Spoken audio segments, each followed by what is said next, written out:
Hello gamers from around the world, this is Boxenberger, the video game enthusiast from Germany, and I'd like to welcome you to this week's episode of the World of Gaming. And Dutch, I am excited to be back because we skipped last week because there were simply no news. And we always say if we do a show, we need something that is worth talking about. And this week we are back. We have plenty of topics to cover, and I'm really looking forward to it. But first, Dutch, I want to welcome our awesome community. A big welcome to everyone who joins us here live today. And of course, a big welcome to everyone who listens after the fact, either here on YouTube, Spotify, Apple Podcasts, wherever you're listening. Big welcome. And Dutch, my man, how are you doing today? Yeah, I'm doing well. I'm actually glad we didn't do a podcast last week because if anyone that follows me on X or Twitter, you might have seen that my OBS decided it just didn't want to work. And I really couldn't be bothered to try and drag all of my assets over to Streamlabs to try and do a podcast from that. So it was a kind of a double happiness last week for skipping, as there was nothing to talk about, and it would have been an absolute nightmare to try and fix that problem beforehand. But for some reason, out of the blue, it started working again. So, which is good to hear. Good to hear. Dutch, my man. All right. All right. So, before we get into all the news of the week, of course, we need to talk about the most important things in gaming, and that are the games. And so we want to know from everyone in the chat, of course, what have you guys been playing? If you're listening after the fact, let us know in the comments on Spotify or Apple Podcast. What have you guys been playing? And Dutch, I know what kept you busy, but tell us. Yes, I've been playing Avowed, and I finished Avowed. I am going to do a second playthrough because I want to get the different endings. I want to join the Steel Garrote and find out what it's like siding with them for the entire game and being evil. But no, I thoroughly loved Avowed in my time with it. There's no bloat. It's straight through. The side quests are good. All the side quests are linked to the world and and the theme and the story, which is good. So there's no issues there. The combat system's great. I like the upgrade system. That was nice and simple. All of the different magic spells and the different books that you can get to do different kinds of magic. Thoroughly enjoyed the game. The biomes and the areas are great. It doesn't outstay its welcome, and it's I'm trying to think now. I did my playtime's 2 days, 13 hours for nice. For every side quest done, the full game done, the vast majority of the maps completely explored. I would have had all of the dungeons done, but I only found this afterwards, as you do with missable achievements. One of the caves in one of the missions in an area that you're in now, if you choose to let the guy blow up the cave when you leave it, the cave is no longer accessible and it doesn't show as a marked cave on the map anymore. So the dungeon cannot be accessed and it doesn't count as a cleared dungeon. Yeah, I've had a similar thing in the second region. I had a similar thing in the second region.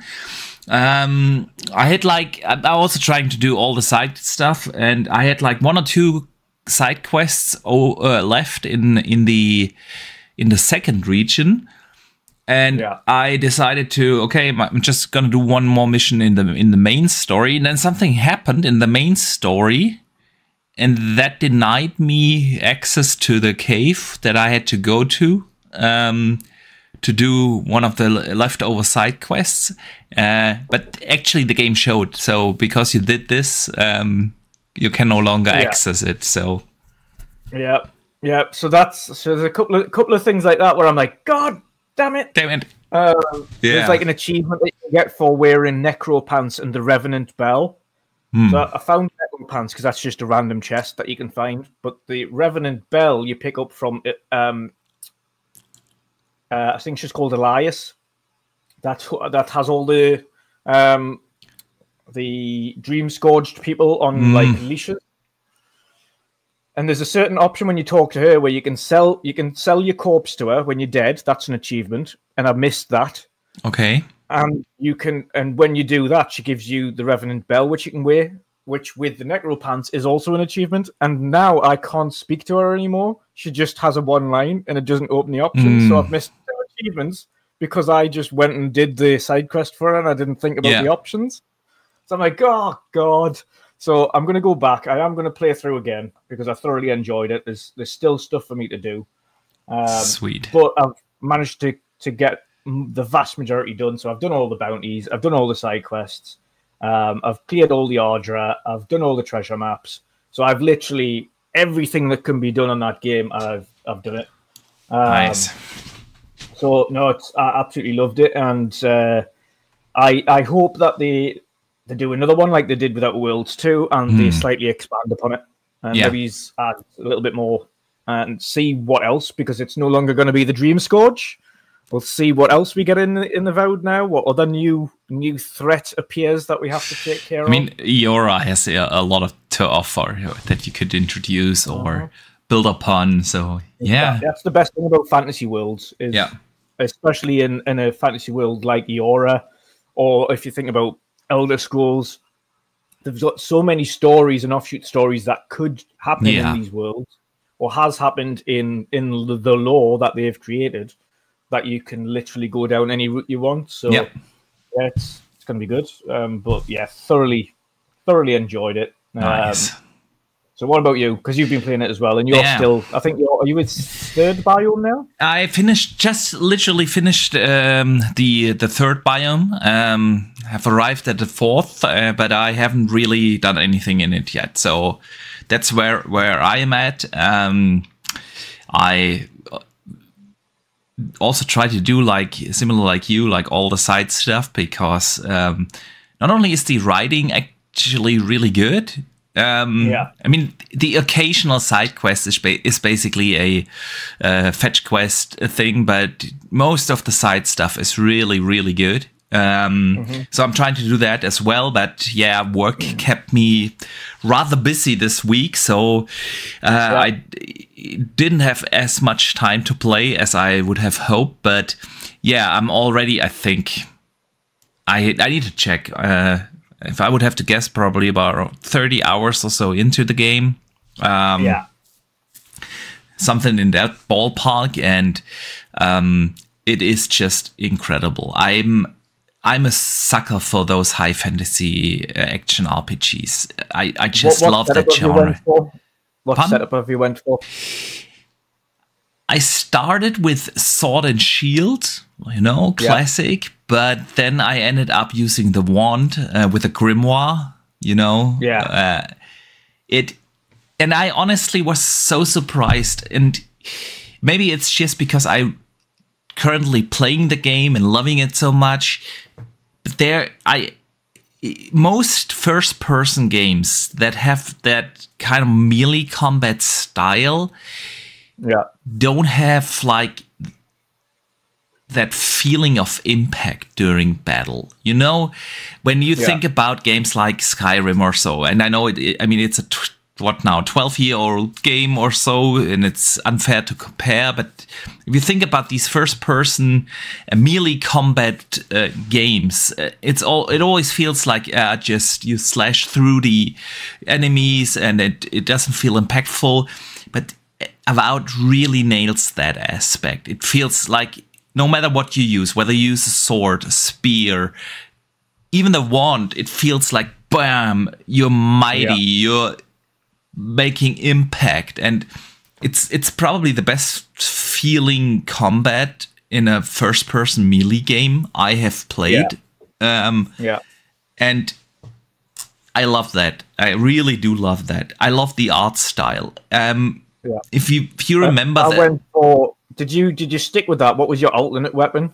Did you use like any long range weapons for an alternate, like a bow or anything like that, or not? And I never really dabbled around with the bows. No, I'm literally just using the wand. I also don't use the second weapon set, although it's cool to have that. I do.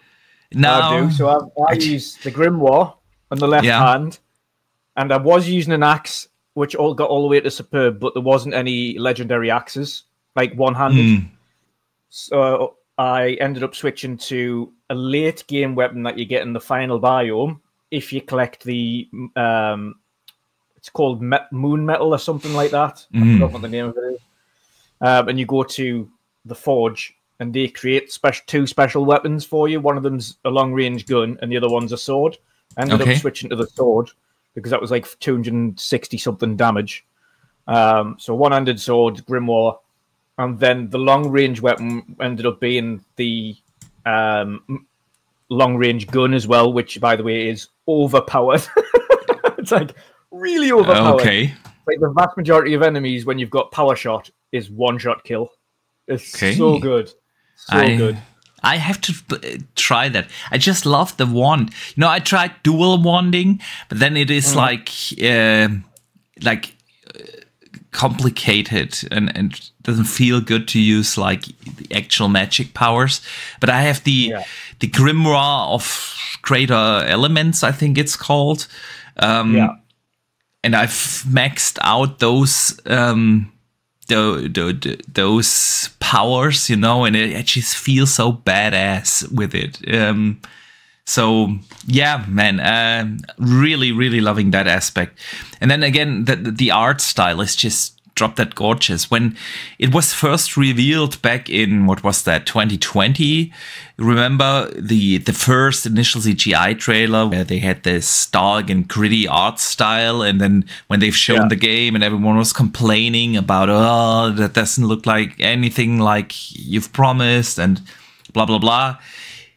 I don't give a shit. Honestly, it looks just drop that gorgeous, popping colors everywhere. It doesn't go for photorealism, but it's like just a beautiful looking game. And we have gameplay on now because the community voted, of course, for Avowed. And if you just look at that, it is just super awesome, gorgeous. And then I really do like that it is not like super open world, more like you have these different biomes and it's an open area and if you have enough side stuff to do and the exploration is there, but it isn't like overwhelming you with a massive map where you have like 2,000 question marks, and that's just not. The last two biomes are bigger. I noticed the third one. I don't know how many biomes are there. I have no idea. Technically 5. Technically if you want 5. To include the final, technically 5. If you want to include the final one, because the garden is a biome in itself. Even though it's a point of no return, it is technically, there's a few little bits to do in there. It has 2 party camps. It has loads of chests and things like that. So that's a small biome. But there's four main, and then you've got the garden. Okay, so I'm not too far from the end. Is it the lava area you're going to now? Yeah, exactly. Yeah, that's the final big biome then. Okay. Okay. There's quite some good side quests in that, and some good dungeons and some towers and things to explore. So you'll enjoy that biome. So sweet. Yeah, but again, like, it's not super open world, but still feels like kind of an open world, and it has a great pacing. And so far, I'm really, really enjoying it. It's everything I wanted it to be. You can tell the essence of Obsidian is just there, and they just are masters of world building, and that's why I'm really, really enjoying this game. And I haven't played anything else as well. Even though the biomes are small, I liked how it wasn't always obvious to get to certain locations, and you had to really think about how to get there. You were like, So there has to be a secret entrance somewhere around here. So you had to go and find, or even if it's a little switch on a door somewhere, and you had to find the little switch and where that was, or the little button, or it might have just needed an explosive to blow a hole in the wall, or blow some cobwebs to get rid of some vines. Like, there's always some way to get somewhere that you need to be, but you have to figure it out. So I really liked that. It was well crafted world. Yeah, absolutely. So no, man, and the story is really good so far. Not spoiling anything here, but I'm really enjoying it. You can tell you have to make a lot of decisions that will probably lead into something later if you know Obsidian games, you know. Definitely. I had to look at all of the alternate endings, and obviously there's four main endings really, and you can interchange the last two depending on what you want to do. But all of the choices you make throughout the game, I think there's something like 50 or 60 variants of endings that you can see in your last bit when it's giving you a rundown of what you chose and how it affected everything, including Kai's quest and Kai's companion side quest, and Yatzli's and the dwarfs and Yatza's side quest. It's all of their choices and what you do with them and how you interact with them and all their side stuff all goes towards different endings. So the rundown of my game will not be the same as the rundown of your game, depending on what choices were made. Which I like that. I really do. Yeah. So, no, man. I'm having a blast here with Avowed, and I see also a lot of positivity on social media around it. Yeah. So it tends to be I've seen everyone who's played it is loving it. Yeah, absolutely. It's welcome. It's not the best thing they've ever played, but they haven't been disappointed with the game that they've played. No. For me, I've thoroughly enjoyed it, but I was really looking forward to this anyway, and it was exactly what I needed. I said beforehand, I needed something to scratch that Skyrim itch. Yeah. That wasn't Skyrim. And I got it. Yeah. I thought it was a great world, well crafted, but yeah, the positivity's been great to see, and I think every new person who goes on and tries it actually really enjoys it. Yeah, so, yeah, it's great. My only minor criticism about it is the variety of enemies. It feels like you're always battling more or less the same, you know? Yeah. But yeah, you especially notice that towards the end. Yeah. Only time it changes up a little bit is the garden. You get a couple of new enemies in the garden, more difficult enemies. Okay, gotcha. But yeah, up until then, no, there's nothing really. Yeah, I think that's. But again, it's the first big open world version of this universe. Yeah. So let's see them expand on it next time. Absolutely. And add more enemy variety. Absolutely. I think that's probably some of their feedback. Probably will be that. Yeah. And I mean, we learned this week, that Microsoft didn't consider it as a AAA big budget game. It was still considered more AA, yeah. And that's super impressive what they've been able to achieve. And we only found out as well that the team for Avowed was only 85 people. Yeah. Of course, they've got another section of the team, another section of Obsidian working on Outer Worlds. Of course. Otherwise, they wouldn't be able to release that this year, right? Yeah, exactly. So yeah, man, it is a fantastic experience. But let's have a look what the community is actually playing.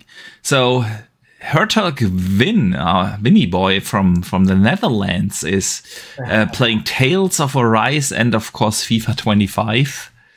Okay, good stuff there. Okay, so you're still terrible at FIFA. That's great. Mm-hmm. I don't get that. It's like I play everything except sports games. It's like he's as terrible as his team. Yeah, probably. Dustin Lambert plays Diablo 4 and is leveling up the Paragon system and says it's a really big grind. Man, I haven't played Diablo 4 ever since Path of Exile 2 came out. I know you dropped it. I dropped that. Yeah, I know. And now I finally got over my Path of Exile addiction, thanks to Avowed. Yes, thanks to Avowed. Hallelujah. Then the Big Bridge is playing Spiritfarer. Okay. Hope you enjoy it. I haven't seen anyone play that. Yeah, that's an older indie game. Yeah, an older indie game. It's on Game Pass. Yeah, it's actually really good if you haven't had a chance to play it. And you get time. Probably a good one for your handheld. Could be. BT Maverick also playing Avowed. which you cannot go wrong, right? And I think Mr. Glass also says he just finished Avowed. Had a lot of fun of playing it. Fantastic. Did we miss anyone in your chat, man? Yeah, Stu has also been playing some Avowed and some Black Ops and some of the new Watch Dogs gaming Game Pass. So obviously the last Watch Dogs that was released, that's just went into Game Pass. He's been playing a little bit of that. But yeah, Avowed, Black Ops, and the last Watch Dogs that released. Sweet. Sweet. Good stuff, Dutch. Good stuff. With that, let us move into some of the news of the week. And Dutch, I first want to talk to you about Wonder Woman. Yeah? Yes. So, not good news, actually, right? Nope. Wonder Woman got cancelled because Warner Brothers actually closed 3 game studios. Yeah, and Monolith Productions, which were working on Wonder Woman, Player First Games, and Warner Brothers San Diego. And with closing down,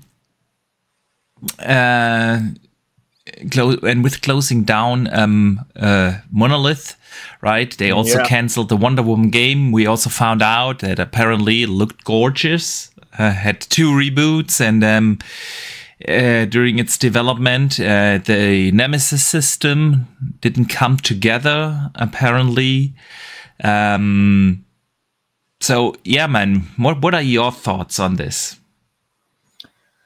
I mean, I'm not going to be negative about the game itself, other than Wonder Woman is not something I would have played regardless. No doubt it would have been great, but as everybody probably knows that watches this podcast frequently by now, I am not a big Marvel fan. Yeah. So superhero games on top of my list, and especially when I have to buy them. I mean, I got Spider-Man on the cheap when that was on PlayStation.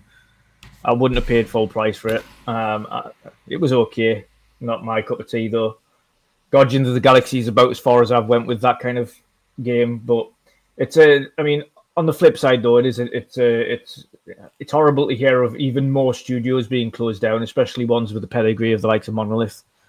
So, I mean, we've been saying it for quite a while, though. Sometimes studio purchases are a necessity in order to keep them alive. We've seen that over the years with some of Microsoft's acquisitions. True that. If you have a look at Ninja Theory, that kept them alive. If you have a look at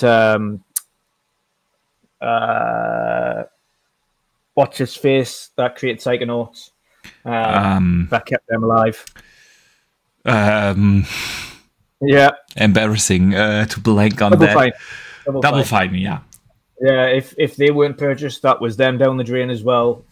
So sometimes some of these, I think somebody needs to go and buy what's remaining, or even if they approach Monolith and the closed down studio and snap them up and get them, say, okay, he's on going anyway, we're going to buy out, we're going to keep you on board, and we're going to create games for us. And you have to say, because of Microsoft's strategy, it needs a Microsoft to buy it, and that's mainly because Microsoft's just putting everything everywhere now. It doesn't affect competition. It means that they can stay afloat. It provides them security, and it means that, of course, their games will still be produced for everybody. Yeah.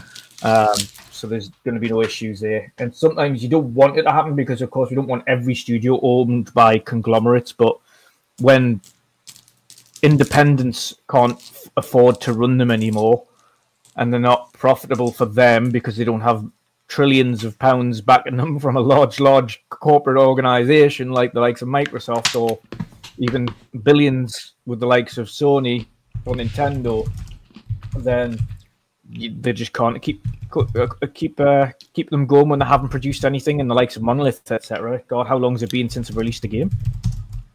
It's been a long time. When was there a Lord of the Rings game? I want to say 2019 or so. Earlier today, Bloomberg published an article about it being in development since 2020, and I mean, that's. But even if Yeah, if it was in development from 2020, so what was the last? Did you see the last game was released in 2019? I think so. Yeah. That's like going on 6 years. It's not the longest, but that's only not long if you're part of one of the big three. Yeah. If you're an independent and there's no other means of making money coming in the background, yeah, because none of these great multiplayer games, you have to churn out things pretty quick. Otherwise, it's going to really impact finances. Yeah, I mean, we've had a similar discussion, I think, during last week or the last podcast on Sony canceling a game after 5 years. You think about it, how expensive that was. 5 years of salary for the entire team, of infrastructure, building costs, and everything. Yeah. That's a lot of money down the drain. So I always wonder, I understand that maybe after a year or so, things don't come together and you cancel a game. But after having worked on it for 5 years, I mean, you gotta make some money somehow. That's so weird. And I was actually really looking forward to see that, because I loved the Shadow of Mordor and Shadow of War games really much. I thought they nailed the combat. I mean, obviously it was very much borrowing from the Arkham games, the free flow combat system. But with the Nemesis system, they really had something going. Was it flawless? No, absolutely not. But it was something very unique. Something you don't find in every game. And I still wonder why nobody has basically copied that or innovated on that kind of. Warner Brothers have got the patent on the Nemesis system until 2035. They do have that. That's very true. But you know how it is with these kind of patents. There's always a way. If you innovate a little on it, and then you're good. So I was actually looking forward to see that system return in a game, and since they have nailed the Shadow of Mordor and War game, I'm a little bummed, man, that we will never see what they would do with a Wonder Woman game, right? And I'm just always so confused if after like plus minus 5 years now, right? You cancel such a game. Sony has done that with many games in recent months. It's so weird to see, because then you don't have to wonder why they need to shut studios down, right? If you don't have like quality insurance early in production, but let a developer do 5 years something that doesn't come together, it's just weird to me to see, right? But yeah, Dutch, Wonder Woman. Let us talk about a game that is actually probably going to come out really soon, and that's Tony Hawk. Man. Yes, Tony Hawk. Tony Hawk. A lot of teasers, a lot of... Very soon, actually. Very soon they're going to come out. Apparently, so could it be a shadow drop? I mean, for Game Pass, usually. Man, you're botting really hard. Strange. It's all right on my end. I don't know why it's botting. Okay. Can you hear me all right now? It's better now. So, would you just repeat what you just? So very strange that. It should be for... Actually, I'm going to turn you... Because I had your podcast on in the background as well, just in case. I'll turn that off. It was absolutely out of the blue, but the date is advertised on the side of buses, etc. Kind of goes to maybe releasing in... I think it's April, I think they mentioned. 3rd of April, I think it was. They have been teasing a lot of March, pictures and buses. 4th of March. No, pardon me. Yeah, I always get confused because the Americans, they put the month first and then the day, right? I'm gonna have a look at the thing I shared earlier, because this is a London one. So in the London one, it says 4th of the 3rd. Obviously, they're not going to use the American thing on a London bus. So 4th of the 3rd, so 4th of March. 4th of March, which is basically like on Tuesday next week, right? Tuesday. Yeah. Tuesday. Yeah. Shadow drop a new Tony Hawk. Shadow drop a new Tony Hawk, since it is now Microsoft, right? Activision belongs to Microsoft. I would assume it's gonna be a Game Pass drop. Why wouldn't it be? And man, I love Tony Hawk. I played the remaster or remake that came out a couple of years ago from 1 and 2. They're really good. Like, so excessively. I'm a sucker for Tony Hawk. I played I loved Tony Hawk back in the days when it came out on the OG PlayStation. Getting the high scores. The high scores, the music, you know. I love that music in that game. You can hear me. You can hear me. I can. So. Yeah. It's yeah. Yeah, it's still on. It's just buffering big time. I think you might be okay. Huh. I think you might be okay now. Maybe you also turn off your video just to save bandwidth. For your bandwidth. My bandwidth. It still has to come through. So there you go. There you go. We are just floating heads today. Floating heads for a little bit until hopefully the line stabilizes. I don't have like internet issues that often. Actually, I don't have fast internet, but I at least have very stable internet. So it's all right. By the way, my OBS has just went a bit weird there as well. So unless it's just an OBS issue. I hope not. I hope not. So mine literally dropped like 1,000 frames for no reason there, and then it spiked back up again and went normal. I was like, okay. Don't you dare. Don't you dare. Don't you dare. So that's what happens. So I'm not sure if people can if the Activision are trying to silence us.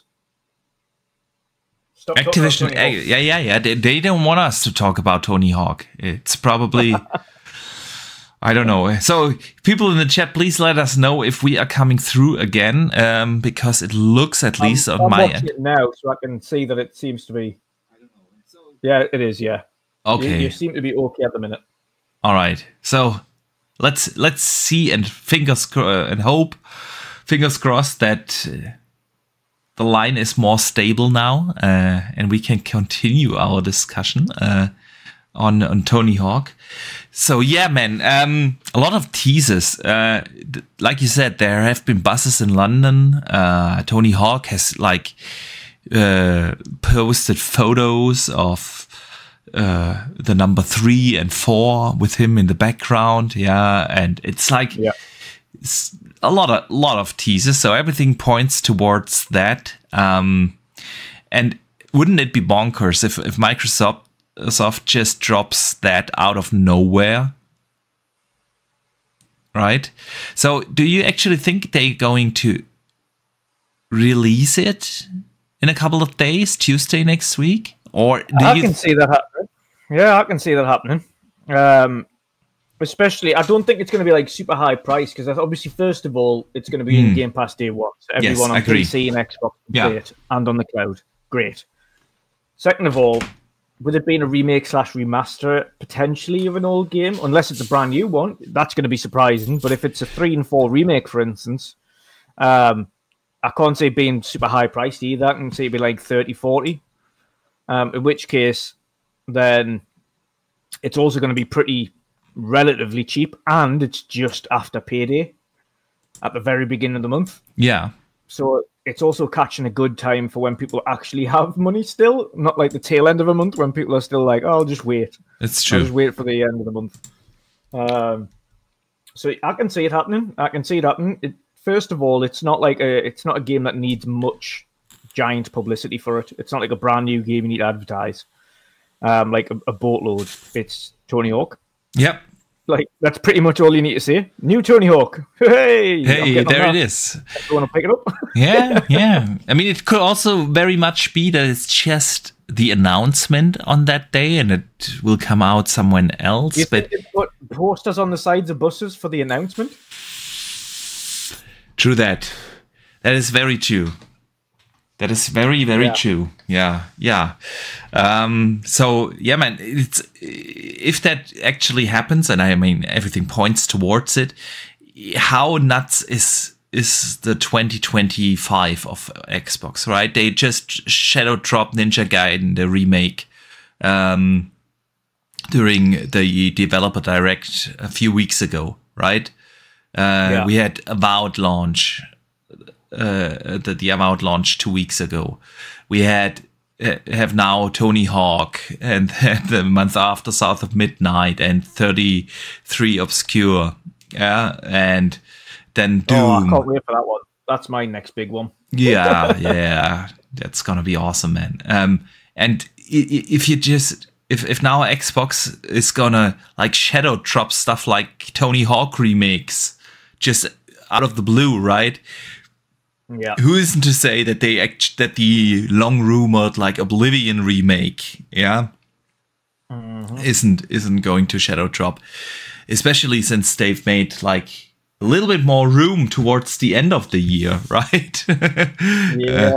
Yeah. Unfortunately.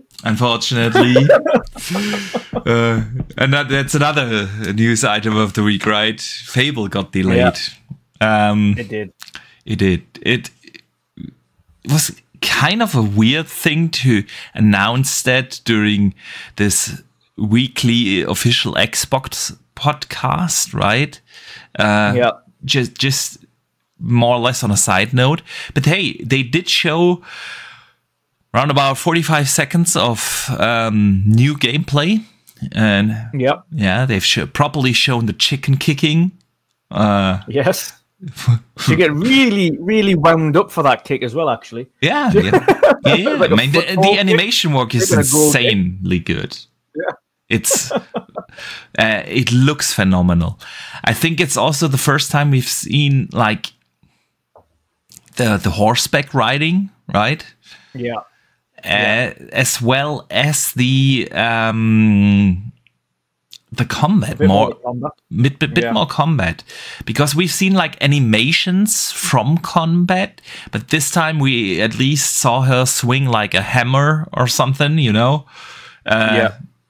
and it looks just phenomenal. It's not just the visual fidelity, like it feels and looks super dense, super detailed, but the animation work is exceptional, and given that Playground Games has quote unquote only like developed racing games so far, this was one of the things I was wondering. I was always wondering how good are they going to be in like displaying characters, animations, and everything, as well as the writing, because that's also something we don't know. How good is Playground Games in writing and storytelling and things like that, right?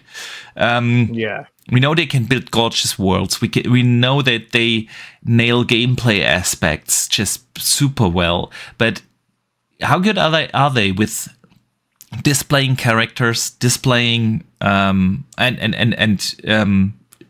telling stories, right? We still don't know really much about the story, but the animation work is outstanding. It's drop that gorgeous. And actually, I'm a little bummed. I mean, I'm always all for delaying games. If it benefits the game, and the game needs more time, please do it. Better to release a proper game rather than a broken one. But I was so looking forward to play it this year. And I remember that just in the beginning of this year, when we did our outlook for 2025, we both said Fable is our most anticipated game this year, even before GTA. And now it's moved out. And man, I'm all for delaying games if they need it, but man, I was so looking forward to it. And one last thing that I'll hand the mic to you. after 8 years of development, and it's really been 8 years, right? Yeah. In 2017, Playground confirmed to us, early 2017, the rumors have started that Fable was handed to a British studio. We didn't know which studio. A little later that year, somewhere in, I can't really remember, somewhere in summer 2017, unrelated to Fable, Playground Games announced that they are working on an action RPG, actually. So it's been 8 years, man. 8 years in development, and they still need a little more time. So, you know what it is? I don't think it's that specifically they need a little more time. I think looking at their window and their games that they've got coming out this year, and potentially what they might show off in June, and what's happening in the tail end of the year with GTA, with Rockstar confirming that they're very confident it's still coming the tail end of this year. I just don't think they want to be anywhere near a GTA release. Yeah, especially not with such a high-profile release, because I think Fable is like... I mean, Starfield was also very, very high-profile, huge AAA game and everything. But with Fable, it's their next big game. RPG. Full reboot. Yeah. Full reboot. I mean... A lot of people don't even remember Fable since it's been so long. There has been an entire generation of new gamers grown up, never knowing what Fable actually is, right? It's been that long. Yeah. So, and with that, they have this massive, not just drop that gorgeous game, but you know that it is very, very ambitious, and that it will offer tons of different gameplay mechanics, like the Fable games always have, an open world that is very much depending on your choices, and gonna be there's gonna be a lot of different ways how you can play that game and make decisions and everything. And so I understand that you want to move out of the way this fall with GTA, and then they themselves, they have, of course, Call of Duty coming, and Outer Worlds 2 still coming in the second half. Or just talking here, would have been 3 Western RPGs in 1 year, and to be fair, that's a lot. True that. And I think Outer Worlds is probably better suited against GTA, just because expectations aren't... How do I phrase that without sounding disrespectful to Outer Worlds 2, which I'm very much looking forward to. But, you know, since obviously Microsoft doesn't consider that to be a massive AAA launch, you can push that or move that a little better around. But Fable is probably going to be like a massive game, 60, 70, 80 hours, if not a 100-hour game, right? And you don't want to put that somewhere close to the other 100-hour game that is GTA, right?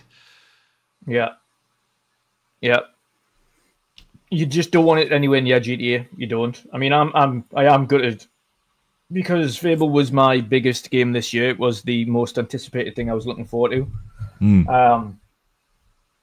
However, I also understand that nobody, especially from a business standpoint, what you don't want to do is do what, unfortunately, Sony have done on multiple occasions, and release a game right next to the likes of an Elden Ring, or release the game right next to the likes of a GTA or a Call of Duty. You just don't do that. It's absolute suicide for a game to release next to one of those juggernauts. You just don't, because it will not end well. And I think every studio is kind of contemplating that. Everyone's just waiting for that. And I think they want to just be put out of their misery so they can kind of go, okay, so when can we actually release our game? The back end of this year. And I think Rockstar need to be a little bit more open with that, so people know what they need to do. And it's good for Rockstar, because Rockstar have kind of got the entire industry on tenterhooks at the moment. Yeah, true that. Waiting to see what they're doing so they can plan around it. But yeah, it is. It's a shame on one front because, of course, naturally we all want to play it. And on the other side, it's going to get a bit more time to cook and a little bit more time to polish, and they've got a little bit because it was only coming late this year anyway. So I'm guessing it's going to be the very beginning of next year. We're going to get probably an actual release date early 26 in maybe it's at the June showcase, and they'll give away maybe a date then. And say, okay, it's coming out April or March, or whatever it is next year. It could be the March, the Avowed of the beginning of the year, basically, like the February game. Maybe February. I could see that. I would assume so, honestly, that they are not going to move it out an entire year and put it also in fall season 2026. I mean, you've got to think, if Tony Hawk drops this year, you've just had Avowed, you've got Doom, you've got South of Midnight, you've got Outer Worlds 2, and a bunch of other things kind of releasing alongside that from your own studios. So for us, Fable's probably the one where you think, I'd rather you moved Outer Worlds to next year and we got Fable this year.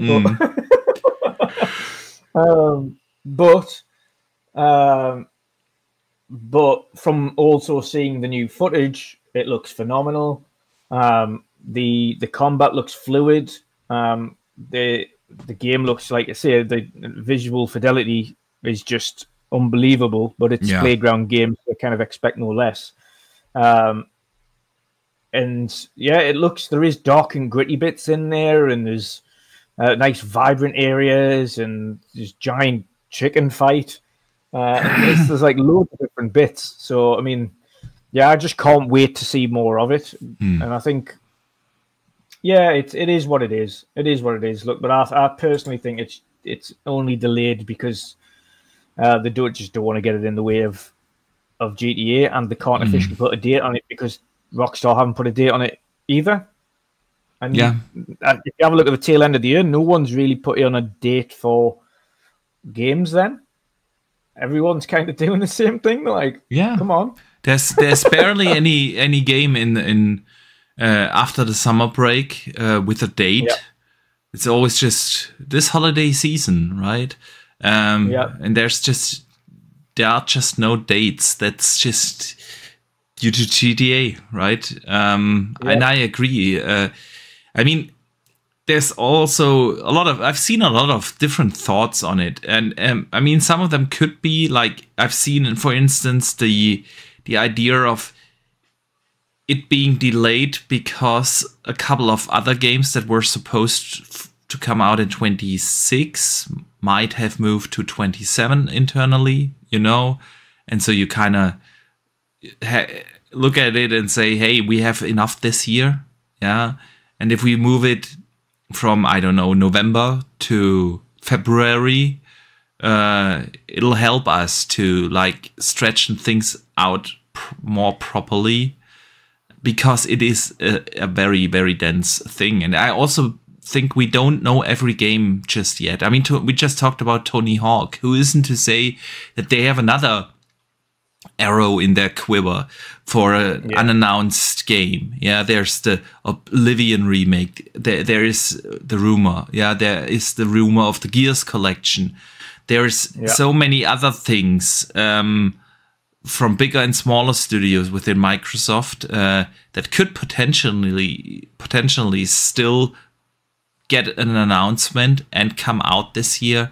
So I mean, this year is such a stacked year, and they themselves still have the Call of Duty release this year, of course, this fall.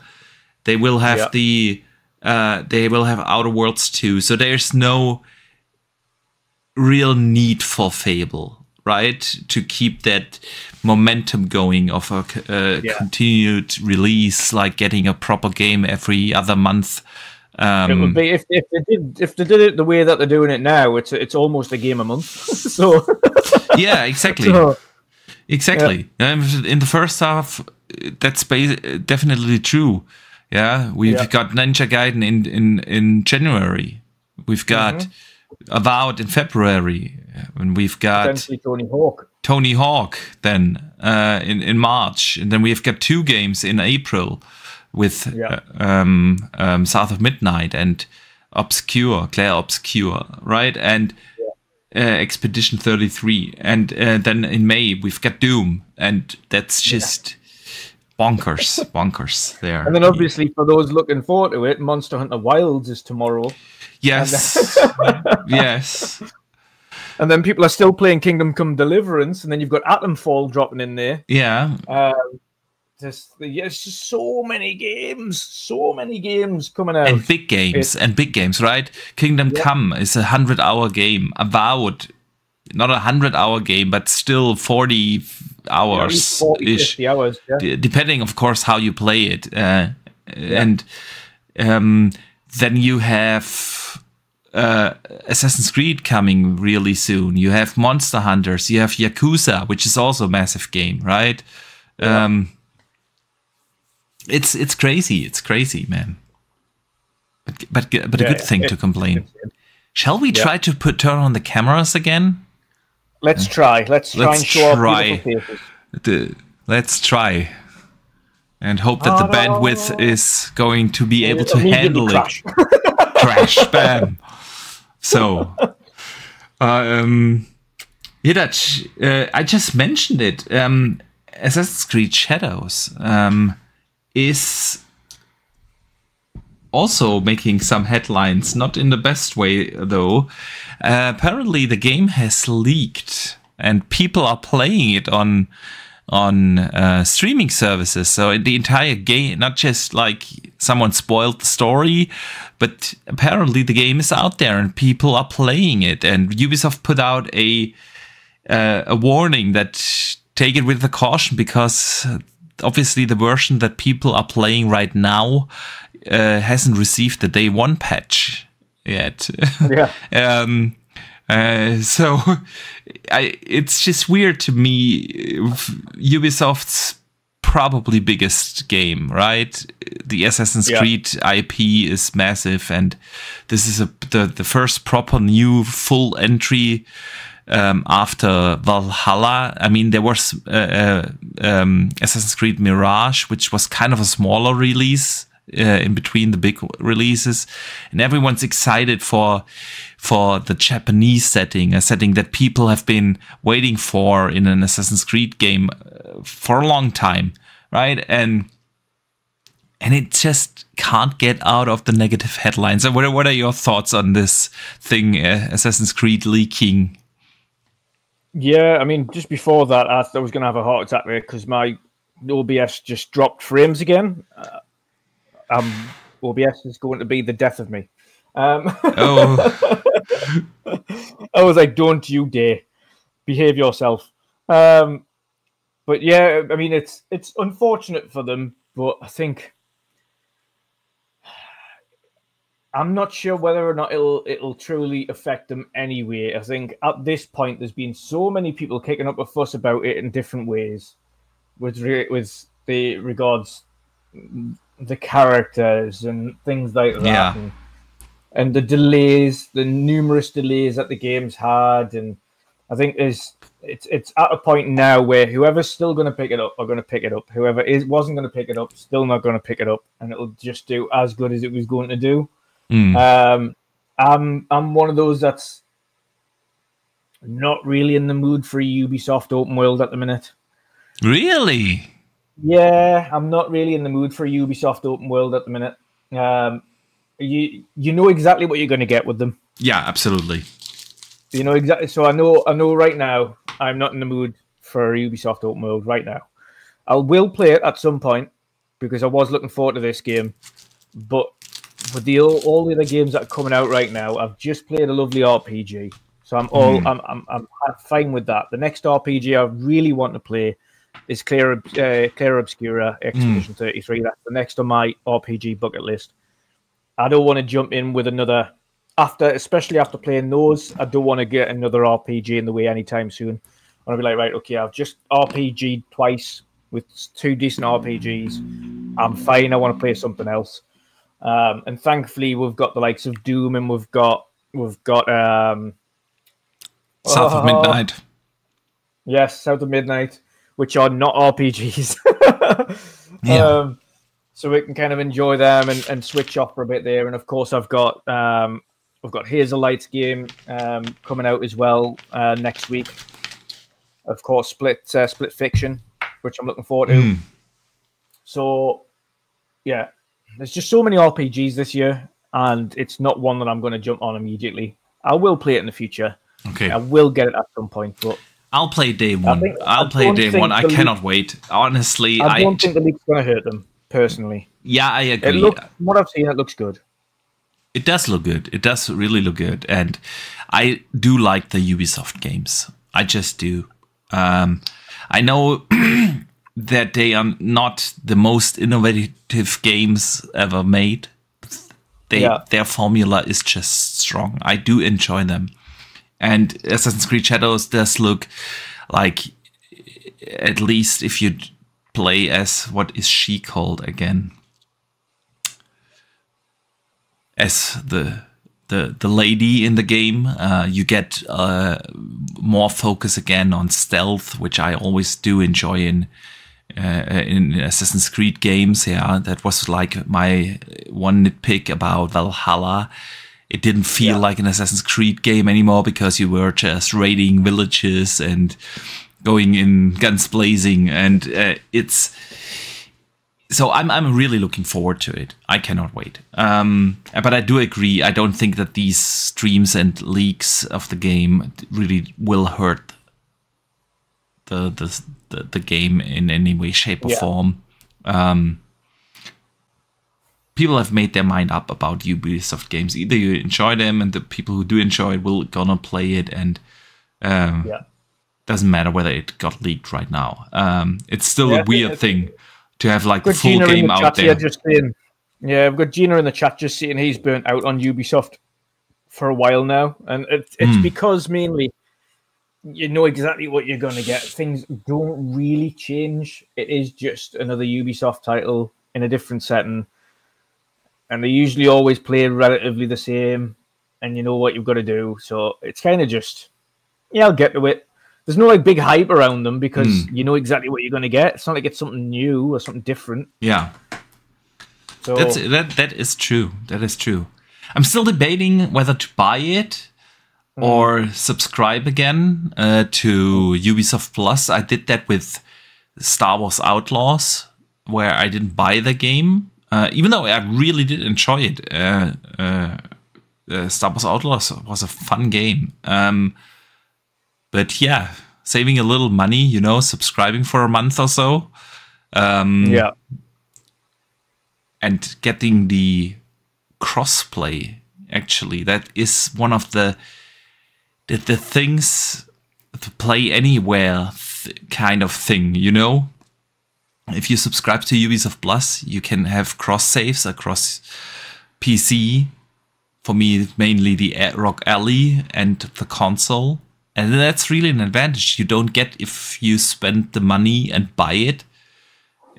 Yeah. It's just, it shows you how much value there is actually in Play Anywhere. And I really hope that the rumors are true, that Microsoft is going to make that like more or less the standard with the next Xbox generation. Because, yeah, man, if you can subscribe for Ubisoft Plus for $15 a month, play the entire game and get cross progression across all devices you own for $15 a month, rather than buying the game for $80, right? And you get access to the premium deluxe edition, so you're basically getting the €100 version. And if you just buy it on console, you're not getting the Play Anywhere out of it. It's kind of weird. Feels weird. You know what I mean? Yeah.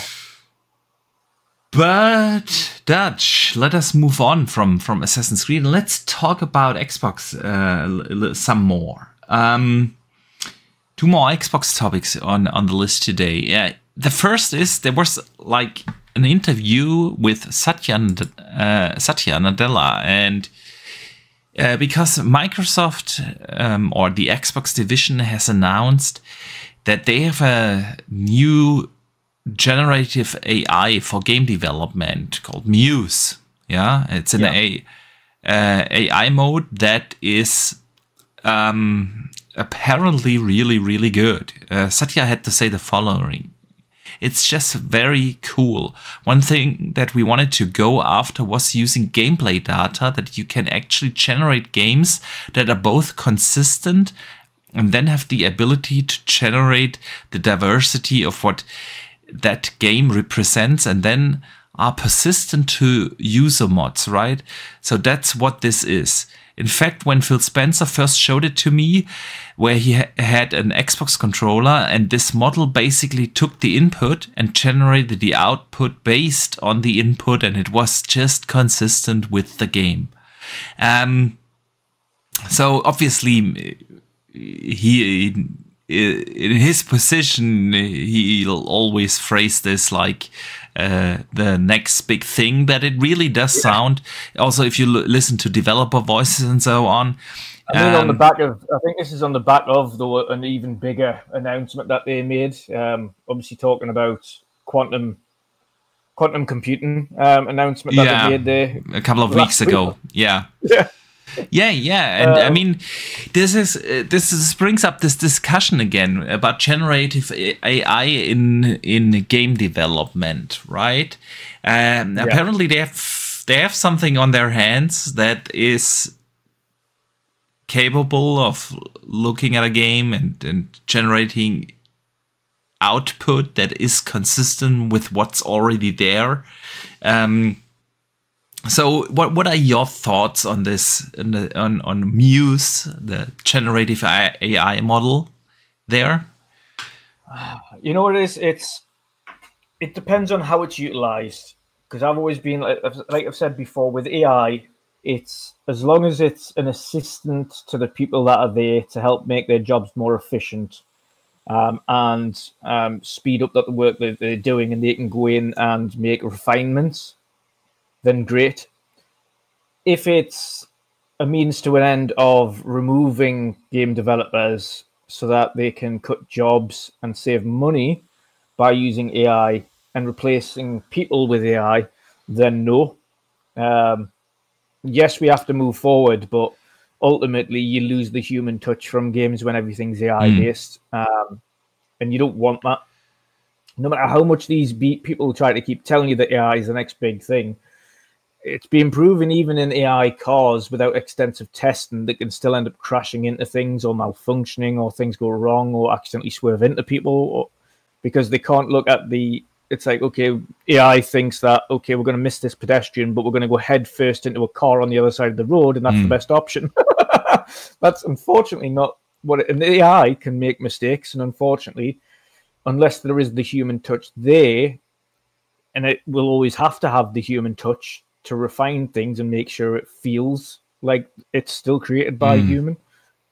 Same would go for storytelling and everything like that. Like, there's certain things that a game would, like AI wouldn't be able to create, that would go into the storytelling, like scene setting. So they could create, for instance, the AI could absolutely create a massive landscape that looks beautiful, no doubt.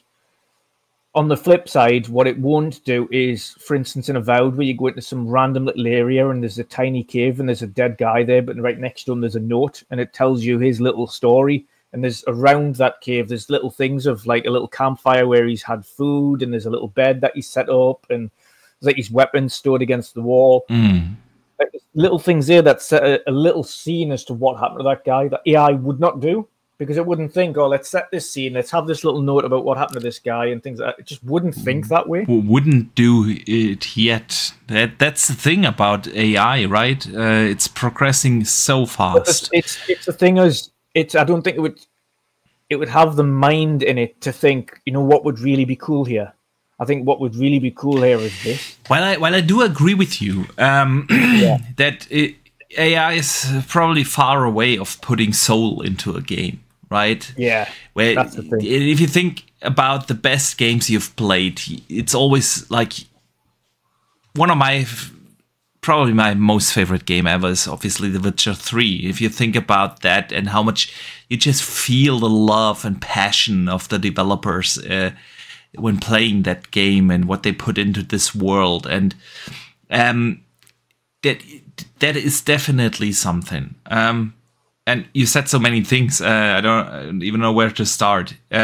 Is it about people letting people? The soul. I just don't think AI would bring the soul into the game. That I agree. I agree there.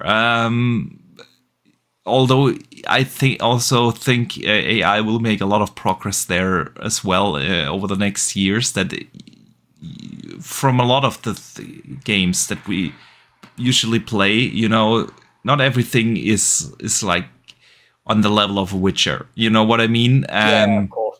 And so it's not every game has this same sense of soul. Yeah, and for that reason, I'm not really sure how much AI can actually already do or will be able to do in the next couple of years. And you also touched upon, of course, this is the biggest argument people always bring up when talking about AI, especially in regards with game development. Yeah, we don't want people to lose their jobs and everything. And I get that.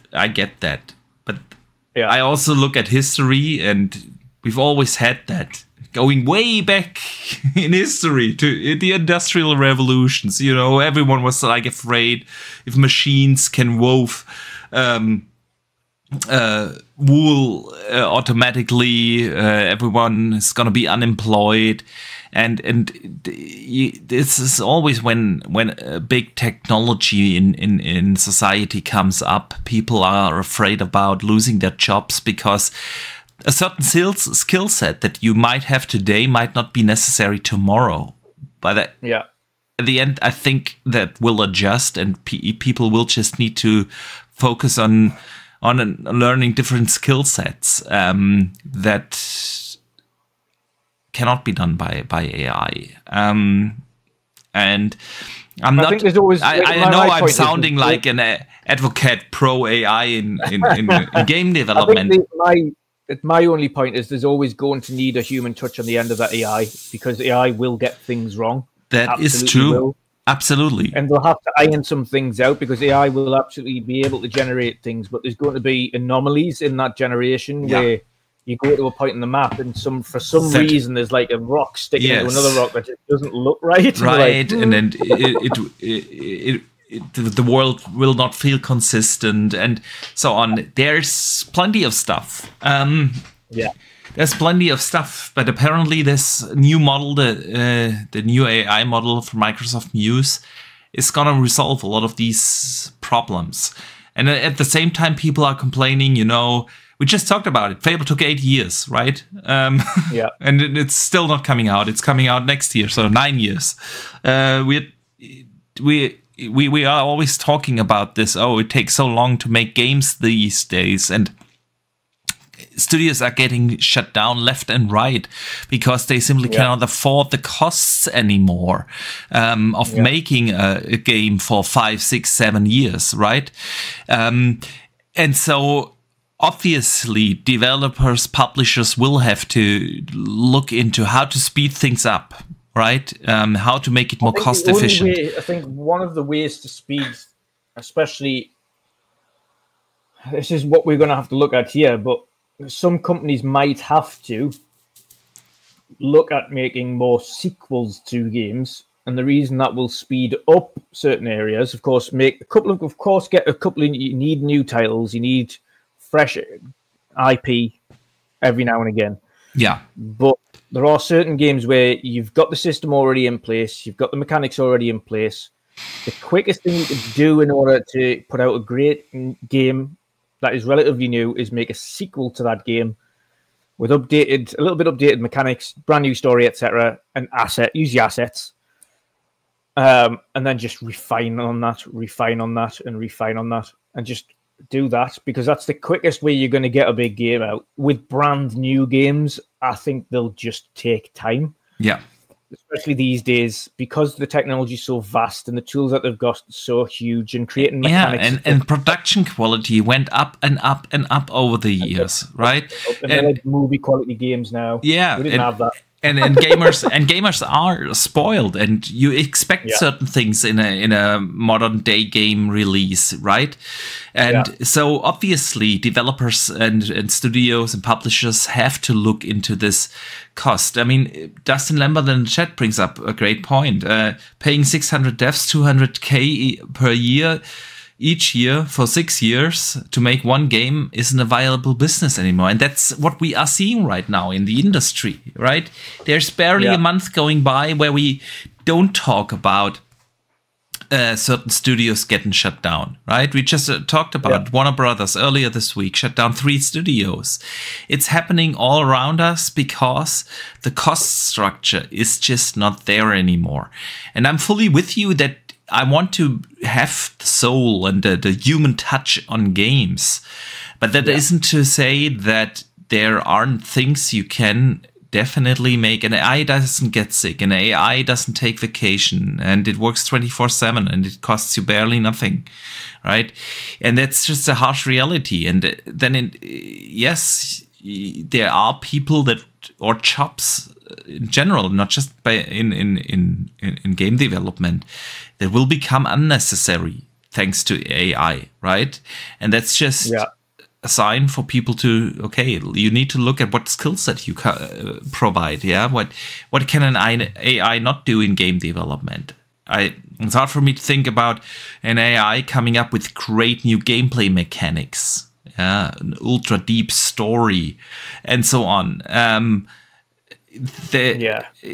Making consistent worlds that feel like people are really live in that world and things like that. But generating sound effects, generating even voice acting, generating assets like textures, levels that then only a developer has to like check for consistency and things like that. There are many things, and at the end of the day, we don't want studios to shut down because they couldn't develop the game as a viable business case, right? I think Gina's put it well in chat here. He said if AI can help games and series cut out 2 to 3 years in development time, then I'm all for it. If it just means smaller teams to save money and still take 6 or 7 years for a game, then what's the point? Well, he's not wanted. Like, if it's still going to take 6-7 years to create a game and you've got AI assist, and what is the point? Because it's not doing any benefits. If it's, however, shaving off a few years and streamlining the development time, and it's speeding the process up, and you're getting games out quicker, then go for it. If it makes their job easier, but if it makes their job easier, but they still take 6, 7, 8 years to create a game. Absolutely. What's the point? Sin in the chat says the absolute quickest way to speed things up is to shrink the scale and budget of games in general. That makes an immediate. I agree on that front. Double A games like we've seen Avowed. Yeah, we don't need so many, because we went through a phase, especially I think it was not last year, the year before, where we had like loads of like 100+ hour games, and you're like, I just don't have the time for these monolith games. Like, not only that, I just don't have the energy. Like, I play one of these big games at like a couple of 100 hours every now and again, because at some point you just don't have the energy to sit there through such a long game. Yeah. And then you get the likes of Avowed coming out, which are AA games, and they're like less than 30 hours. And then you get Here's a Like Games bringing out their new Split Fiction. That's like 12 to 15 hours. Like, what's wrong with these games that are like between 10 hours and 30 hours long? Like, that's brilliant. That's a nice sweet spot. Not everything has to be massive. Yeah, I do agree. Not every game has to be 100+ hours game. While occasionally I love those, but then a game really needs to be good. If you're asking for a time investment of 100 hours of mine, you better be good. You better be really good. Because otherwise I'm not going to finish that game. But it's not just about game length, 100 hours plus gameplay. Even in smaller productions, the overall production quality and production standards have gone up. People are expecting proper 3D surround sound. And it needs to be in an absolutely top-notch quality. Nobody wants to listen to a gun that sounds like you're dropping a tin can, right? Yeah, that's just it. And people want a game to look like an absolutely photorealistic masterpiece. People are expecting that, even though, again, we talked about this earlier about not going for a photorealistic art style, but it's drop dead gorgeous. But expectation is there. Yeah, Naughty Dog wouldn't be. I mean, if you look at things like The Last of Us, it's a 15 to 20 hour game. We're not talking about a 100-hour game, but that game lives off of its production quality, of the visuals and animations and everything nailing it. And you have to have like massive investments into motion capturing and facial animations and everything. And if an AI can do that for a small percentage of the costs, of course developers are going to jump into that. I'm not saying that AI can do already everything, but if you look at the advancements in AI over the last 3 years, where have we been 3 years ago? Where are we today?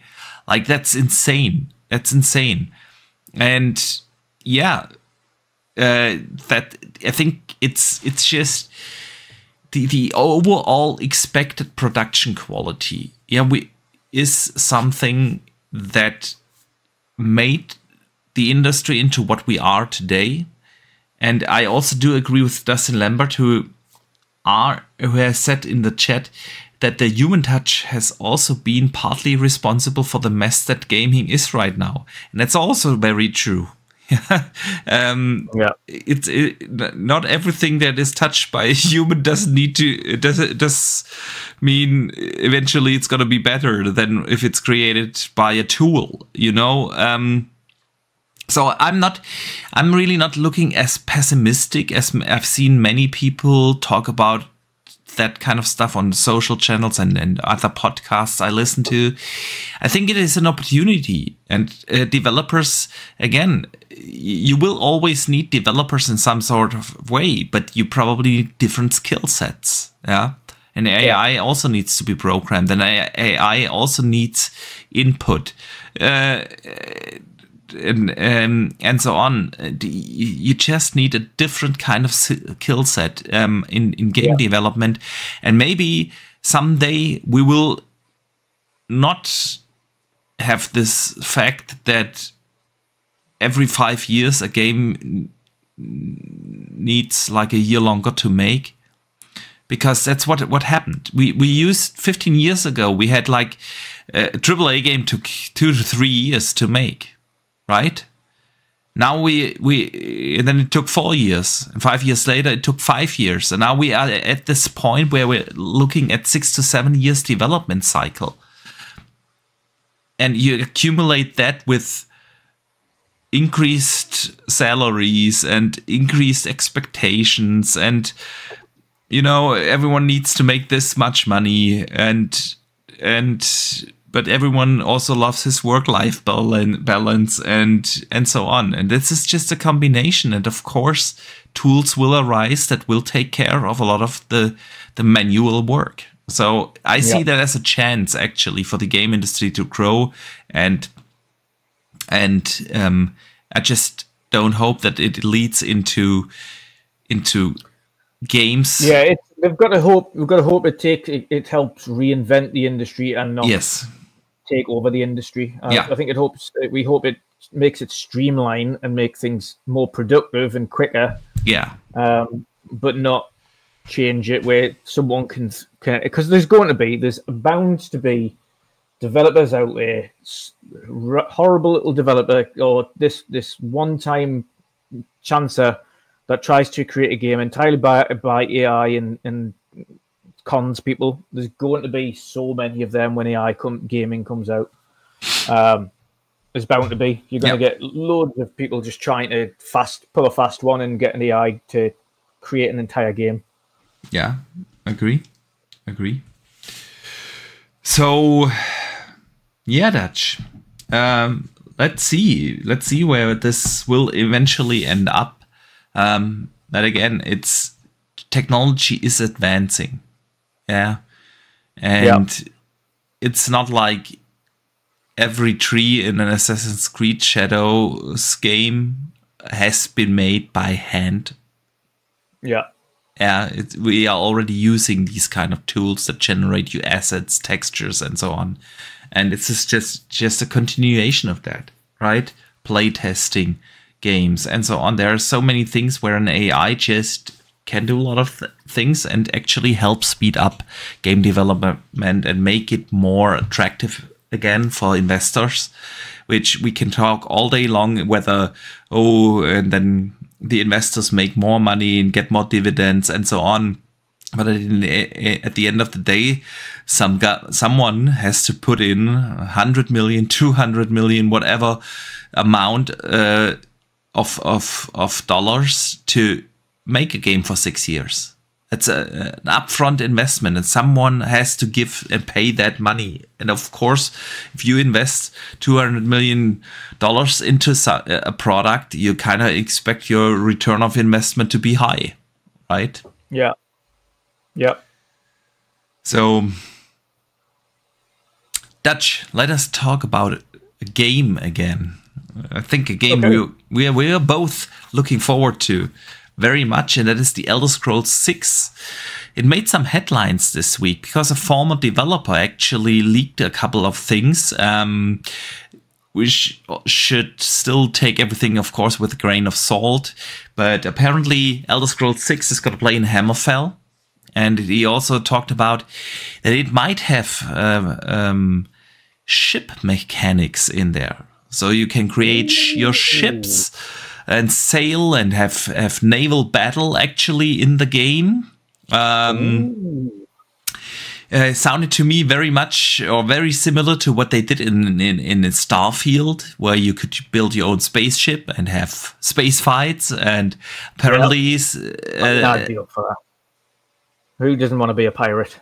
Yeah, I mean, if it's good, if the game play mechanics are good, absolutely. All they've got to do is speak to Ray and ask them how they did their ship mechanics for Sea of Thieves, and they'll be fine. And their sea, just get them to do all their water. The guys from Sea of Thieves, you do the water and the ships. We'll do the rest. Interesting. So, of course, we should take that with a grain of salt. Yeah, of course. Big grain. Big grain, but it is something. It is a rumor that doesn't sound unrealistic. I mean, Bethesda, since their games are so massive, right? Whether you look at the Fallout series, the Elder Scrolls series, or now the Starfield series, they are super massive games, and of course they are using certain mechanics again and reinvent certain mechanics from or port certain mechanics over. They did that in the past from Elder Scrolls to Fallout, from Fallout to Elder Scrolls, and so on. Yeah, and then into Starfield. And if you remember, it was one of the things that was one of the criticisms against Starfield. It just feels like a sci-fi Bethesda game, which it was, and it was fantastic. But of course, you could tell that this is, and now they've built certain mechanics for Starfield, like the shipbuilding, and why not bring that over into the high fantasy setting? So it kind of does sound something that isn't unrealistic, right? Yeah, I agree. It's also I'd be up for that. If they introduce that, I'd be up for it. Definitely. Can't be interested. Definitely. And it's also something that was leaked through that it plays in Hammerfell. Which I'm totally fine with. I mean, area we haven't seen in the Elder Scrolls games properly. It would make sense, right? So that brought also up the discussion about when to expect that game. 2029.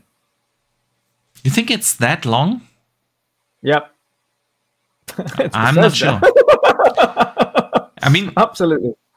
When did we get the first teaser? That was 2017, 2018? Somewhere in that ballpark, right? Maybe someone in the chat. That was, at that point, they hadn't even started anything, and Todd had even said, they started to work on prototypes at the time. Yeah, and they finished the prototype phase by now. They have gone into full production, right? And I remember it wasn't that long ago, like 2-3 years ago, someone close to when Starfield came out, a few months before Starfield came out, there was this interview with Todd Howard where he talked about full production at Bethesda Studios. And he said that usually full production phase doesn't take longer than 2 years within Bethesda Studio, because you do the prototypes, which basically generates all the gameplay mechanics. It tells you where the story is going, what are the gameplay mechanics, and so on. You nail that out, and then it's basically just world building. Yeah, you need to create all the assets, do the audio recordings, and that does sound like a lot, but it's actually not. That's how Todd Howard described that.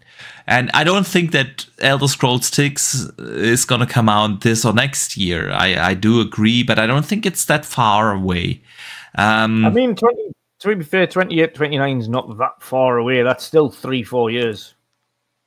Yeah. That would put it in line for maybe like a 6-year dev cycle. True. That is true. I could also see it when in the ballpark of 27, honestly. I don't think next year is already there, but I would really hope we see an update there, a little teaser, like in-engine teaser, not another CGI. We already have that. Yeah, we have the CGI already. So, but at the June showcase this year, an in-engine thing, and then don't forget. I think it could. I think you see, this is a Microsoft. Do they at this point need to show something that far out with the games that they've already got announced? They don't need to, but I would love to. See, I know what you're saying. Because the only issue they've got is if they announce it properly, because they've already announced it once. If they announce it properly, we know exactly what's going to happen. The moment they announce it properly, it's going to be every post and everything is going to be when's the gameplay, when we're seeing gameplay, when's the release date, when's the gameplay, and that's all they're going to get until the bitter end. So, because Elder Scrolls are like a lot of the big IP that are in the industry. If you announce it, like a GTA, you need to have something ready to rock and roll. Yeah, but they've shown GTA 2 years before they actually launched it. If they show it this year and release it in 27, I mean, I totally get what you're saying.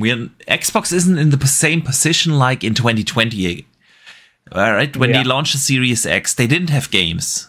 And they knew they didn't have games for the next 2-3 years. They kind of had to lay out their roadmap. Yeah, they took that page right out of the playbook from Sony and laid out the roadmap. It's exactly what Sony did during the PS4 era, right? Where they also didn't have in 2013, 2014 big games, but they laid out the roadmap. Hey, we are doing a God of War, and we're doing a Spider-Man and Days Gone and Death Stranding and all this stuff. And Xbox did this basically the same, about Fable. Everything got announced in 2020, 2021. And Perfect Dark and everything, and to lay out the roadmap. Hey, if you're investing now in our console, why not do that? And Xbox isn't in that position anymore, because they would be totally fine to only show games that come out over the next year, right? Yeah. But I think so far we have, at least for the bigger releases, a pretty good idea what this next year looks like, right? We've seen Perfect Dark, we've seen Gears, we've seen Fable, we've seen Fable, Clockwork. exactly, and Clockwork, and so on. So we've seen the bigger things, and you kind of want people to be excited. But you've also still got a Halo, which is on the new engine on Unreal, which they've teased. They did a little teaser of Halo. This is our new direction. This is what we're going to do now. And they showed a little bit of a clip on Halo and Unreal, which looked phenomenal. And then you've also got the new Forza Horizon when that launches, which, again, people, I think, forget even that could even launch this year. You never know, because it's been a while since we've had a Forza Horizon. It's usually not this long between releases. That is true. It's actually been quite a while. 4 years now. Yeah. Yeah, it's a long time. It's a long time for a Horizon game. Horizon, that's a big gap. Yes, the biggest gap they've ever had. So, yeah, I agree. So they definitely are not in this position anymore that they kind of need to lay out the roadmap, because they are finally there to have the games that come out speak for themselves. But on the other hand, you still want to tease people for the future and get them excited for the future. And they also, it's heavily rumored that 26 is the year where we see new Xbox hardware, right? And you announce that you give a little tease, get people excited. Hey, Elder Scrolls is one of the biggest names in gaming, right? It's a massive launch, and if you tease that and let people know, hey, this is what you can expect. So show some beautiful in-engine graphics, maybe not gameplay. And then you show gameplay next year. This is how this will play on our new console in 2027. I could see that. I could definitely see that. But on the other hand, of course, there is Todd Howard. And it's probably going to be the last Elder Scrolls game that Todd Howard is going to work on. Because I think he said that himself as well, isn't it? I think he's kind of said that. He said that. Okay. Yeah, because even if it's not his last game, after that it will be his last Elder Scrolls. Exactly. Yeah, he'll make another Fallout game and maybe another Starfield. But then, and even then, that's pushing it. Yeah. Because if you think that's 18 years, if you're going by the 6-year dev cycle, if you're shortening it down, you're talking maybe 14 years even at a nice, I'll put him in his 70s. Well, what do you mean 70s? He's years old. He would put him in his he'd be 70 something years old. Something. Yeah, absolutely. He's somewhere in his 50s now. You add another 15 years to that. Before he gets to start to work on the next Elder Scrolls game. So that's definitely going to be his last Elder Scrolls game. I do agree. Yeah. So yeah, man. Let's see if we get to see Elder Scrolls this year. I would love it. I would absolutely love it.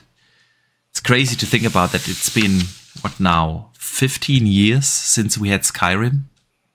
Yep. 15 freaking years. Their fans don't half remind them. Yeah. It's been 15 years. That's nuts. That's absolutely bonkers. But Dutch, let us move over to the community questions of this week. Each and every Wednesday, we put up posts so people can write in questions or topics you'd like us to discuss. We put those posts up on Blue Sky, Twitter, YouTube, and so on. We can't really put up posts on Spotify and Apple Podcasts, even though we would really love to get some questions from our listeners over there. And this week, we got a bunch of cool questions, Dutch, as always. Yeah. Dan Heffron writes in and says, my first time with an actual question. Hey, someone is always the first time, right? He asks this. With Whaleguard announced for PS Plus basic tier on Tuesday, how long until it goes to EA Play and with that to Game Pass? And what are your thoughts on it coming to PS Plus before EA Play? What was this for? Sorry, what game? Whaleguard, Dragon Age, Whaleguard. Yeah, no, I think, you know where it is? I think it'll be on EA's thing next month. I just think they announced it on PS Plus anyway, just for the crack. I think they'll pull it forward. When games don't do too well on EA, they usually put it into EA Access really quick. Yeah. And it's happened a few times in the past. Not with as big a title, but some titles have just went straight on there within like 3 months. The ones that do well end up going 6 months to a year until you see them in there. So I think it's a very good chance you'll see Veilguard in EA Access next month. Yeah, I tend to agree. Next or the month after, it won't be long. It won't be long. Even though I absolutely loved it, it was in my top 3 last year. Really did enjoy it, Dragon Age. It didn't do well sales wise, and now that the hype on social is gone anyway, and you don't have viral marketing, there's really no need to not bring it to subscription services. And with PS Plus, it's there first. It won't take long until we see it in EA Play. I do agree. Yeah. The Big Bridge writes in and asks, if you had to make an official perfume based on a video game, what would it be and what would it smell like? I'd make mine about Doom with a strong note of burnt amber, musk, and peppercorn. Strong and fiery, just like the Doomslayer. Nice.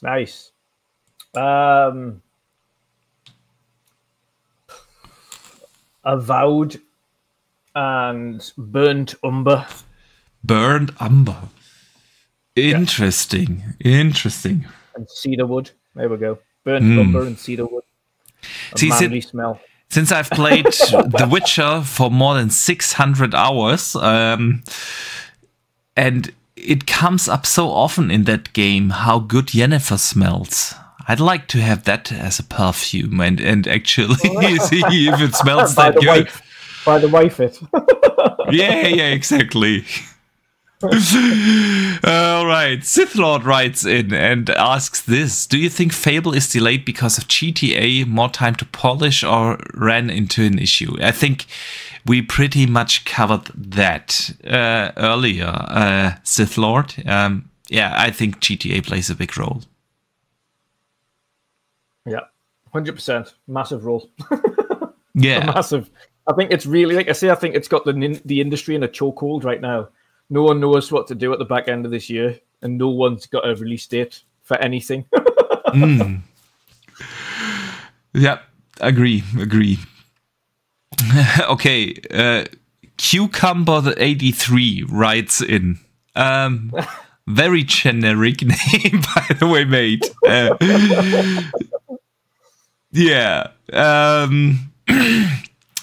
He writes in, I actually wrote it in German, so I have to translate here freestyle now. Tell us a little bit about the podcaster life. How do you guys prepare for the show? What are the talks behind the scenes that you have? How does the show come together? Okay, in the past, right? Yeah. In the past, it used to be a lot different. In the past, we used to research the topics. We used to talk about the topics a little bit beforehand. These days, especially me and Boxy, we are very good at talking about things on the fly. Yeah. So if we got a topic and we've already read through it in our own time anyway, because we're kind of in tune with what's going on. When it comes to talking about topics on the show, when we go, okay, these are the things that have happened. We've both had a chance to have a look at them anyway. So when it comes to the show, everything we talk about is on the fly. So in the past, we used to talk a lot in the green room about the podcast, about what we're going to talk about, etc. Yeah. Now we don't. now beforehand, we're just like, how's your day been? What we've been up to? How's work? Such and such, like general catch-ups. And then, right, okay, I've got my starting soon screen on. You've got yours on. Let's get this show rolling. Yeah. And that's it. Yeah. But in the past, I mean, in the past we do, especially if we, different circumstances. If, for instance, Boxy's doing one of his Game of the Year shows, then he's going to research about all the big games. He's going to research the exact release dates for every one of them. Yeah. Put them all into the kind of areas to talk about. So be like, okay, this month, this is what we had. This month, this is what we had. This month, this is what we had. And we'll talk about those months as they progress. Yeah. And of course, each guest is notified about kind of what we're going to do and how we're going to do it. So that takes a bit of prep work. So yeah, it depends on the type of show we have. If it's a generic podcast these days, then it's just, okay, what's happened this last week? Okay, we've had a chance ourselves to look at these things so we know we can talk about it. Yeah. We've had a chance to look at it. So we'll just crack on with it. Yeah. In the past, when we were pretty new to the podcasting game, yeah, it took a lot of research and we'd have to read up on things and we'd send everybody the full details in case somebody on the panel hadn't read it or hadn't seen it. Be like, okay, here's the links and things. But now there's just the two of us. It's so much streamlined. More streamlined. Yeah, I mean, like you said, you kind of getting used to it, and it became a lot faster to prepare for the podcasts. Yeah. Of course, there's still like throughout the week when I read a certain news item or something, I put down a quick note or save a link or so just to remember, okay, what are the topics that could be interesting to talk about this week? Also the thumbnail making and so on. I know our thumbnails are not the best, but it's gotten a lot faster to do that kind of stuff. Once you've got your template down, like mine's super streamlined now because it's just a singular overlay. So as long as I've got my main image centered to the right-hand side, which I always try to do, and if not, then I'll maybe modify a singular image so that the main image is on the right. Then it's just a case of adding the overlay, add the new number for the podcast title, boop, straight up. Yeah. And Boxy's pretty much the same. He has a template now, so you can just create the image that you need to fit inside these little circle on the right. Boop, there we go. So there you go. Exactly. That's definitely something. Like you said, when we started, I used, for instance, to put down to the topic certain notes up front. So if we talk about this, I want to bring up this argument and that argument. And at some point, we stopped doing that because you just realized that you don't have to write your arguments to a certain topic down. It just comes as a natural discussion. And I think you tend to find that as well. Especially there's very few podcasts there is where it's bona fide back and forward regular discussions and it's actually on the fly. These days there's a lot of I wouldn't say scripted, but you tend to find it's a case of, right, I'm going to make my point and then the next person's going to make his point, and there's no real discussion in between it. It's just people making points. Yeah. And then occasionally someone will fire back with a report or anything like that, but there's no real discussions in some podcasts. It's just, okay, what's your opinion? Right next, what's your opinion? Right next, what's your opinion? And it's not really a discussion. With me and Boxy, what we've tended to find, especially on our podcast, even with panel members, is it's always been discussion based, and we tend to ensure it's more on the fly, so it's a little bit more. It's definitely more genuine that way. Absolutely, and it just feels better because you can actually have a conversation. Yeah, that's what it is. At the end of the day, the podcast is a conversation between two good friends here, right? We pick up each other's arguments, and that's also why we digress so often in our podcasts. And then end up talking for an hour about something that we didn't had on the list of topics. But thankfully, we've managed to divert away from the age stuff for a while. Because that's usually a good 40 minutes every day. Yeah, man, but that's what it is. If you want to, you got to talk about age. Yeah, you got. All right, Dutch. All right.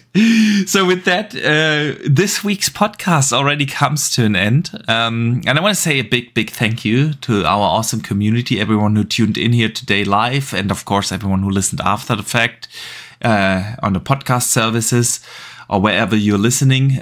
Thank you for making it to the end. The weekend is near. I need the weekend this week because work was absolutely exhausting. But yeah, I'm probably going to finish Avowed over the weekend, and I do hope that everyone in this community enjoys some video games over this weekend. Dutch, I don't know what I'm going to do with myself after Avowed. I don't know. I know what is it. I know this feeling all too well, since when you have a game that you spend like 30, 40, 50 hours in and you loved it and you finished it, you fall into this, what am I going to pick up next? Because it's just not scratching the same itch. Yeah, I think that's what I'm in now. I'm like, I'm going to get back on Avowed. I'm going to play and do a few more of the little things that I need to mop up. But then I'm like, I'm putting off moving on from it because I don't know what I'm going to do after it. No. Yeah. But you'll find something.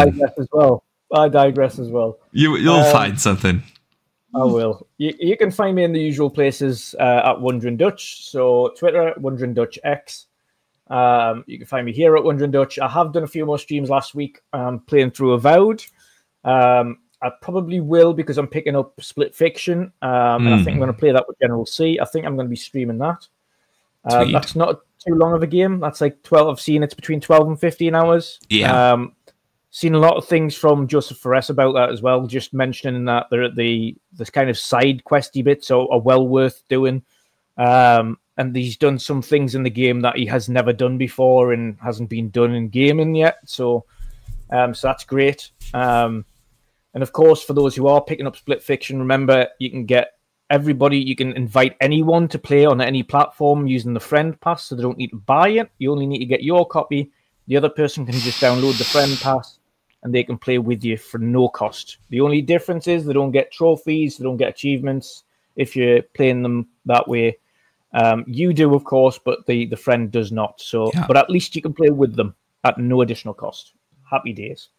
Definitely. So yeah, I'll be doing that, and I'll probably be streaming it when that comes out, which is the 6th, which is Thursday. So I'll be probably doing it on the Friday next weekend. So yeah, that's what I'm going to be doing. But sweet, yeah, been a blast. What about you? Tell people what you've got coming up. Yeah, well, again, I'm gonna finish Avowed. I'll be posting probably way too much about it on Twitter and Blue Sky. Yeah. But I'm just having too much of a good time. And then I'm very much looking forward to the next podcast next week with you, of course. Yes. All right, guys. Again, a big thank you for tuning in today. We hope to see you back next week. And don't forget to game on.